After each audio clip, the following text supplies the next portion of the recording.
हिंदुस्तान के इतिहास ने न जाने कितने ही युद्ध और कितने ही भीषण रक्तपात देखे और सहे हैं, लेकिन इतिहास के पन्नों में कुछ युद्ध ऐसे भी हैं जिसे इतिहास का सबसे विनाशकारी और भयानक युद्ध माना जाता है। आज की टॉप 3 सीरीज में आइए जानते हैं इतिहास के सबसे भयंकर 3 युद्धों के बारे में। तालीकोटा का युद्ध 25 जनवरी 1565 ईस्वी को दक्कन की सल्तनतों और विजयनगर साम्राज्य के बीच लड़ा गया, जिसका परिणाम विजयनगर की हार और दक्षिण भारत के अंतिम हिंदू साम्राज्य का पतन रहा। विजयनगर साम्राज्य की लड़ाई राक्षस तांगड़ी नामक गांव के नजदीक लड़ी गई थी, इसलिए इसे राक्षस तांगड़ी का युद्ध भी कहते हैं। तालीकोटा की लड़ाई के समय सदाशिव राय विजयनगर साम्राज्य का शासक था, लेकिन वो मात्र एक कठपुतली शासक था। वास्तविक शक्ति तो उसके मंत्री राम राय के पास थी। सदाशिव राय ने दक्कन की इन सल्तनतों के बीच अंतर पैदा करके उन्हें पूरी तरह से कुचलने की कोशिश की थी। 70 वर्षीय राजा राम राय की सेना में 2 लाख सिपाही थे और 300 साल तक कोई भी मुस्लिम शासक विजयनगर पर हमला करने की हिम्मत नहीं दिखा पाया था। कलिंग के युद्ध को भारत के इतिहास की सबसे खूनी और बड़ी लड़ाई माना जाता है। इस युद्ध में सम्राट अशोक की सेना में 2 लाख सैनिक थे और कलिंग की सेना में 1.5 लाख सैनिक। आप सोच सकते हैं कि कितना विनाशकारी रहा होगा ये युद्ध। युद्ध में अशोक की ओर से 50,000 से भी ज्यादा सैनिक वीरगति को प्राप्त हुए और कलिंग की ओर से 1 लाख सैनिक वीरगति को प्राप्त हुए। ये आंकड़े चौंका देने वाले हैं। ये प्रमाण है कि कितना भयंकर युद्ध रहा होगा कलिंग का युद्ध। जीत सम्राट अशोक की हुई और उनका अखंड भारत का सपना पूरा हो गया, परंतु नरसंहार देखकर उन्हें अपनी गलती का एहसास हुआ और कहा जाता है कि फिर उन्होंने बौद्ध धर्म अपना लिया और अपनी युद्ध नीतियों को बदल दिया और कभी भी युद्ध न करने का फैसला लिया। पानीपत का तृतीय युद्ध मध्य भारत के सबसे भयंकर युद्धों में से एक है। 1761 में पानीपत का ऐतिहासिक युद्ध हुआ, जिसमें राजपूत, जाट, मराठा जैसे शक्तिशाली और वीर सैनिक के होते हुए भी देश को हार का सामना करना पड़ा। मुख्य कारण हिंदू शासकों का आपस में मेल न होना था। पानीपत का तृतीय युद्ध मराठों के लिए प्रलयकारी सिद्ध हुआ। प्रारंभिक सफलता के अतिरिक्त युद्ध का समस्त परिणाम मराठों के लिए भयानक रहा। अनेक महत्वपूर्ण मराठे सैनिक इस युद्ध में मारे गए। इस बारे में इतिहासकार जीएन सरकार ने सच ही लिखा है कि महाराष्ट्र में संभवतः ही कोई ऐसा परिवार होगा जिसने कोई न कोई सगा संबंधी न खोया हो, तथा कुछ परिवारों का तो विनाश ही हो गया। तो दोस्तों, ये थी हिस्ट्री और मिस्ट्री की एक और पेशकश।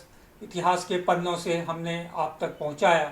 तो इस तरह से हम आपको इतिहास के पन्ने पलटते जाएंगे और उसमें जो भी रुचिकारक चीज़ें रहेंगी हम आपको परोसते रहेंगे।